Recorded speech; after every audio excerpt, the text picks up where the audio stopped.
শালা যে পরীক্ষা দিবার গেল পরীক্ষাতে যে কি করলাম নিজেও জানি না বাড়িতে যে কি কয় শালা স্কুলে এসে মাস্টার মোক চেনে না স্কুলে যাং না তারপর মোক চিনবে কেন করি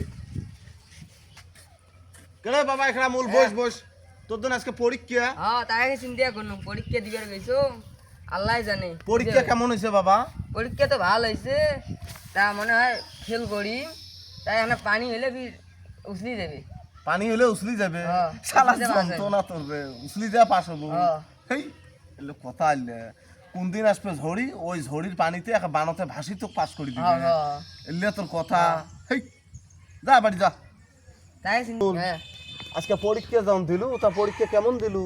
খাতা তো ভরে লিখছেন তা আমার মনে হইলে না ফেল ফেল করি তা যেদিন বড় ধরনের জড়ি আসবে না হ্যাঁ। জড়ির ডাঙাতে পাস করে দিবে ঝড়ির ডাঙতে তো ফের পাস করে দিবে। হ্যাঁ। শালার এলে কথা তা ঘুষ দিবার পাস নাই? মাস্টার অর্ডার যায় বলু হয় যে বলে তোমাকে চাচা এই যে 1000 টাকা নাও বা 1500 টাকা নাও, এইটা দিয়ে মিষ্টি খান আর মুরগিটি একবার দেখেন। মাস্টার মোক চেনে না তবে মোক পাস করে দিবে কেন করি তো চেনে না? না কে আমি চেনে না? স্কুল যাং না যে তুই স্কুলে যাস না? মুই মাস্টারের যে পরীক্ষা নেন শালা যন্ত্রণা, যা বাড়ি যা। কোন তো দেখো